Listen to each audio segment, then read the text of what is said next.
सरपंचों, एमपीटीसी और जेडपीटीसी की तनख्वाहों में वज़ीर आला केसीआर की जानिब से हालिया 30% इजाफे पर मसरत का इजहार करते हुए खानापुर मुस्तकिल चौराहा पर वज़ीर आला केसीआर के पोर्ट्रेट को दूध से नहलाया गया।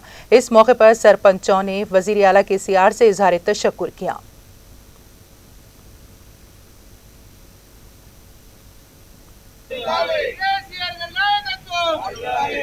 తెలంగాణ